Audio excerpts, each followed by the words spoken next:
If you have your Bibles with you this morning, let me invite you to turn with me to the first chapter of Philippians, beginning in verse 12. Paul's letter to the church at Philippi, chapter 1, beginning in verse 12.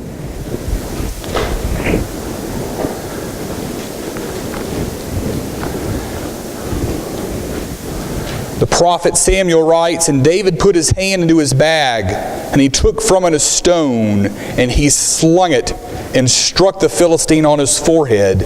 And the stone sank into his forehead, so that he fell on his face to the ground. For 40 days the giant Goliath, the Philistine champion, came out to the dried up riverbed, the army of the Philistines on one side, the Israeli army on the other side, and 2 times a day, in the morning and the evening, he would come out and he would taunt the nation of Israel, and he would taunt King Saul. He would say, 'Am I not a Philistine? Are you not a member of Saul's army? Come out and fight me. And this is what we'll do. If I beat you in open combat, then you'll be my servants. And if you beat me, then we'll be your servants.' And the Bible says that he would curse Saul and he would curse the God of the Israelites. For 40 days this went on, and he was a formidable looking individual. The Bible says he was 6 cubits high in his span, which means he was close to 10 feet tall. He had a bronze helmet. He had scale armor. He had shin guards on. He had a spear, and the tip of the javelin weighed 18 pounds. He had a sword slung on his back, and a shield bearer marched before him.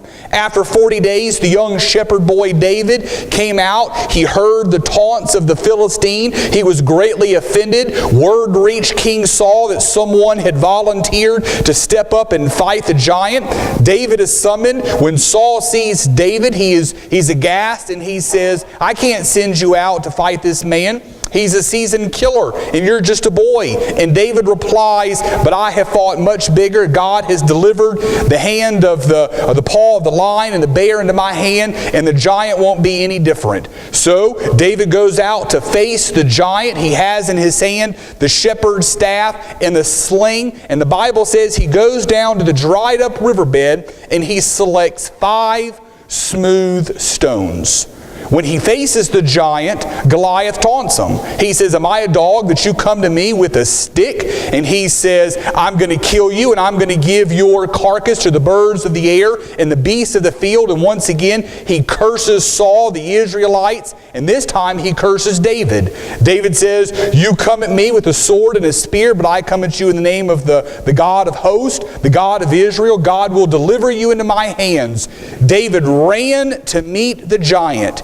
He twirled his sling, he slung it, and the stone struck the giant in the forehead, and he immediately fell to the ground dead.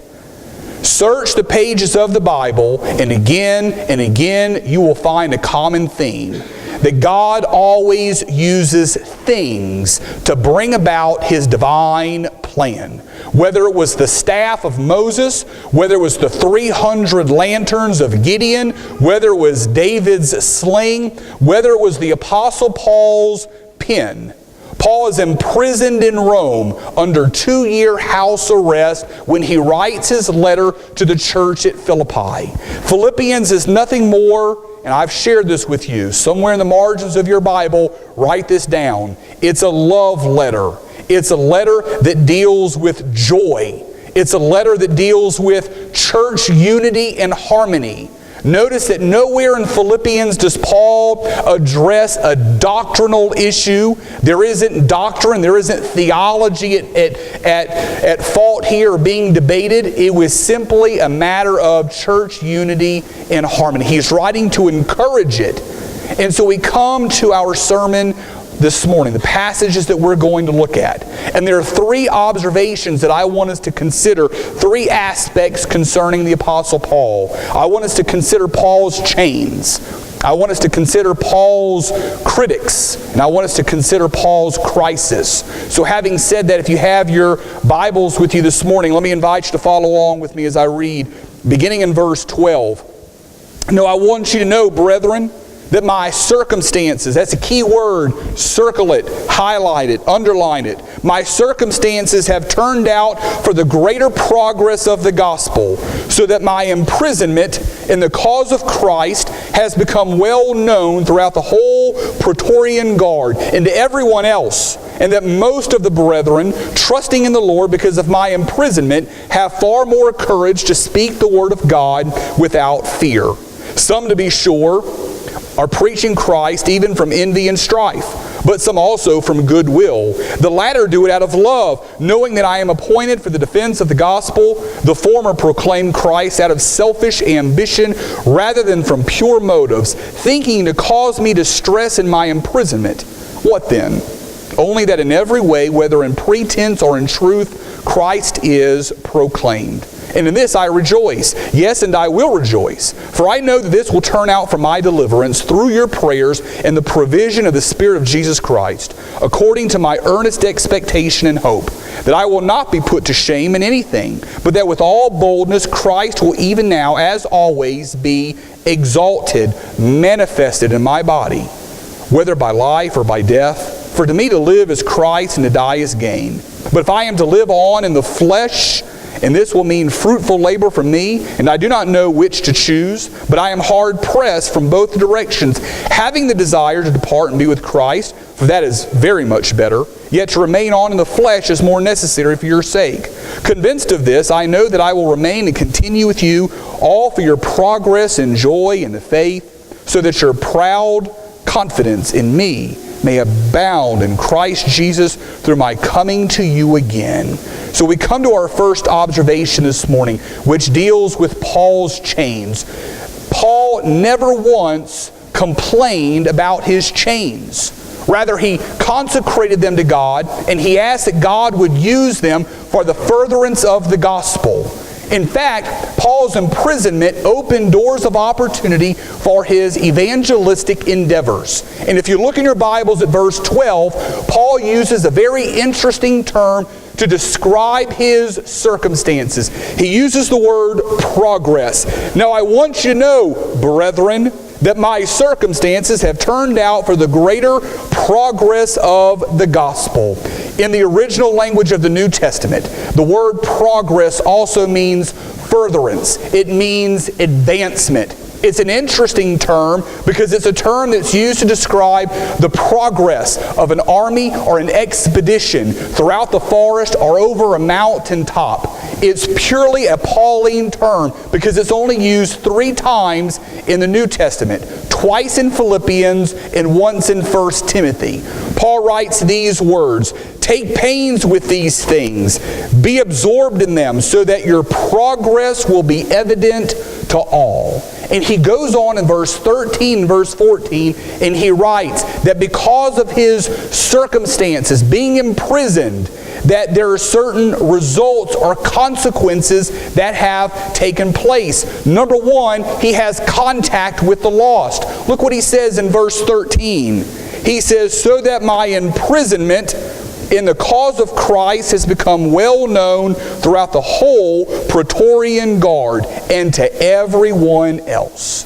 The Bible says that when Paul was brought to Rome, he was handed over to the captain of the Praetorian Guard. And the Praetorian Guard instructed Paul that he was responsible to find lodging of his own. When I tell you that Paul was in jail when he wrote Philippians, it isn't the kind of jail that you and I are thinking about where he's in a jail cell and there's bars that have clung shut behind him. He's under house arrest. And Paul has considerable freedom under house arrest. He's allowed to have friends come and go. He's allowed to receive books. He writes letters. While he's in prison, he writes Ephesians, Philippians, Colossians, and even his letter to Philemon. That's why we call them the prison epistles. But who were the Praetorian Guard? Because he uses the word Praetorian Guard. The Praetorian Guard were 10,000 hand-picked elite soldiers. They were the emperor's imperial guard. At one point in time, they were scattered throughout the Roman Empire, but now they resided solely in Rome. Their primary responsibility was to guard and to protect the emperor. And as Roman history unfolds, they would play a vital role in the selection of certain emperors and Caesars. But from all accounts, Paul has been entrusted to these imperial soldiers, to the Praetorian Guard.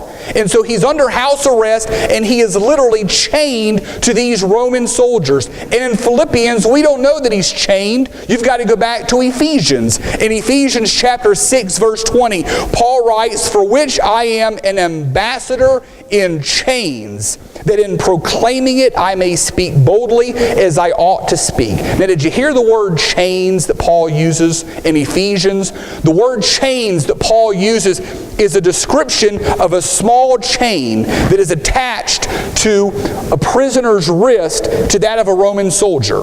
So for 2 years, Paul is under house arrest in Rome. During that 2-year period, he is constantly chained to a member of the Praetorian Guard. There are 6 shift changes a day. And that means on any given day, Paul comes in contact with at least 4 different members of the Praetorian Guard.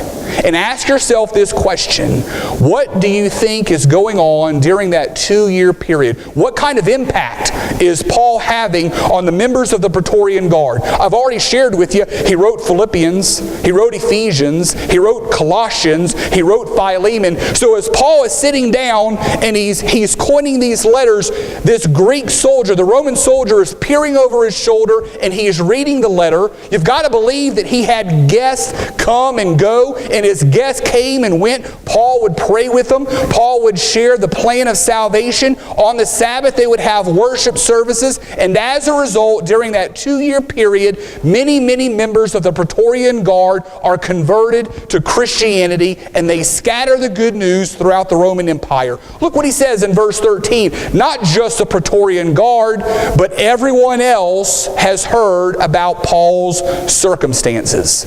So Paul's chains have brought him in contact with the lost. But Paul's chains have also encouraged the saved. Look what he says in verse 14.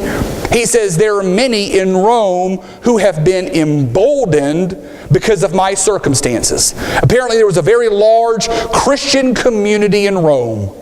A lot of different churches, a lot of pastors, and maybe they were intimidated, maybe they were apprehensive, maybe they were scared to proclaim their faith in Christ. But when Paul is brought to Rome and Paul is sharing the gospel, as a result, they're emboldened and they begin to proclaim the gospel. And if you look at the word in verse 15, Paul uses the word speak. It's in verse 14. "And that most of the brethren, trusting in the Lord because of my imprisonment, have far more courage to speak the word of God without fear." The word speak doesn't mean to preach. It means everyday communication. So as a result, people are talking in the marketplaces, they're talking in the streets about the Apostle Paul, his circumstances that has brought him to Rome. And as a result, the lost are being saved and the saved are being emboldened. But that brings us to our second observation that deals with Paul's critics. Look in your Bibles at verse 15. It's hard to believe that anyone would oppose the Apostle Paul. But unfortunately, there were some believers in Rome who didn't like Paul. In fact, the church is divided. The church is split. You've got some preachers who like Paul. You've got some preachers who dislike Paul. And if you look in verse 15, those who don't like Paul writes, they're out preaching the gospel in envy and strife. We talked about this in Sunday school this morning. We called it resentment. We called it jealousy. We called it being ambitious. And we all struggle with resentment from time to time when someone receives a position of prominence, if someone receives a credit that we feel like that we were deserved, or we're just as qualified to serve in that position. It's hard not to feel resentment towards that individual. From all accounts, You got church politics. You got religious politics. The church is split. You got some people saying, whose side are you on? Are you on my side or are you on Paul's side? You got some people that are out preaching the gospel out of envy and strife, and Paul writes in verse 15, but some people are preaching the gospel out of goodwill. And if you scroll down, 2 verses down, Paul writes, those who are preaching out of goodwill are doing it out of love. How many different words for love are there in the Greek? How many? Come on, how many? I'm giving you the answer to the test. 3. 2 of the 3 terms are found in the New Testament. Agape, phileo. Phileo means what? Brotherly love. Eros is more sensual love. It's not found in the Gospels. The Holy Spirit kind of put a parental lock on the Bible when they were writing it and said that word doesn't need to go in the Scriptures. But then you've got agape, which is godly love. It's the John 3:16 love. And if you look, Paul writes, this is the kind of love that some people are motivated to proclaim the gospel out of genuine, self-sacrificing love. But some are doing it out of envy and strife. And what's interesting, Paul says, I don't really care what your motives are. And if you scroll down, that's what he says. I don't care if you're preaching the gospel. I don't care what your ambitions are, what your self-motives are. The term that he uses is self-ambition. It's a political term, and it's something that we're familiar with in the county. We've had elections this week. It's a political term, that word self-ambition. It used to be a term that used to describe someone who would work for money, and it later changed to describe someone who would canvass for a position or an office, someone who sought the support of other people. And so Paul's argument is, I don't care what your motives are. I don't care if they're genuine or ungenuine. I don't care if they're honorable or dishonorable. Paul writes, the only thing that counts is that Christ is being proclaimed. Some of you are out in the streets and you're proclaiming Christ out of resentment towards me. Some of you are doing it out of love for the gospel. The bottom line is Christ Jesus is being magnified. How awesome is that? 2 of the great evangelists in Great Britain, their names were George Whitefield and John Wesley. You've heard of George Whitefield and John Wesley. They were contemporaries of one another. They preached before thousands of people, and many were converted to Christianity because of Whitefield and Wesley's ministry. It is a known fact that George Whitefield and John Wesley, I don't want to say they disliked each other, but they didn't get along because of doctrinal differences. Whitefield believed one thing, Wesley believed the other. On one occasion, someone asked John Wesley, do you think when you die and go to heaven you'll see George Whitefield? And immediately John Wesley said, I do not think that I will see George Whitefield in heaven. The person who asked the question said, so do you not think that Whitefield's converted? And John Wesley says, no, let me clarify myself. I think George Whitefield is a Christian. I believe he's experienced salvation. I'm simply saying that when I die and he dies, he's going to be so close to the throne of heaven, and I'm going to be so far away that I won't be able to see him because of the glory of God on his throne. Here were 2 men who had doctrinal differences, but they did not allow their envy and their strife towards one another to affect the spreading of the gospel of Jesus Christ. Paul says, I don't care what your intentions are, Christ is being exalted. But that brings us to our third observation. You have Paul's chains. You have Paul's critics. Paul's chains made Christ known. Paul's critics made Christ preached. But Paul's crisis exalted Christ Jesus. Look what he says in verse 20. In verse 20 he says, according to my earnest expectation and hope that I will not be put to shame in anything, but that with all boldness Christ will even now as always be exalted in my body, whether by life or by death. Paul found himself in a very precarious situation. A difficult situation. He didn't know which decision to choose. Paul is in prison. He has appealed to Caesar. At any moment, he's going to appear before Nero. He doesn't know if he's going to be acquitted. He doesn't know if he's going to be found guilty. I'm either going to be set free or I'm going to die. And that was the situation that Paul found himself in. On the one hand, Paul said, I realize that it's in your best interest, church, that I stay here on earth. But I so much desire to go home and to be with the Lord, for that's very much better. That was the situation Paul found himself in. And so as a result, he says, regardless if I live or if I die, I know this, that Christ is going to be magnified and exalted in my life. Look at the word exalted in verse 20. In fact, somewhere in your Bibles, in verse 13, in verse 18, in verse 20, I want you to underline those expressions. In verse 13, it's the expression, Christ has become well known. In verse 18, it's Christ is proclaimed. And in verse 20, it's Christ is exalted. What's interesting about the word exalted, it has several different meanings. For example, it's an agricultural term. We've got some farmers in the congregation. The word magnified or exalted, it means to unyoke the oxen. It's a political term. It means to set somebody free. But the expression that I like, the meaning that's more significant to me, it's a military term also. It's a term that's used to describe the breaking down of the tent. It's setting off from camp. It's pulling down the tent. It's a naval term also. It means to pull up the anchors and to set sail. And if you think about it, there isn't a more beautiful expression of Christian death than being exalted and magnified, breaking down the tent. Because the tent that you and I live in, one day it's going to collapse. We're going to die. And our spirit is going to go to dwell with our Heavenly Father in heaven for eternity.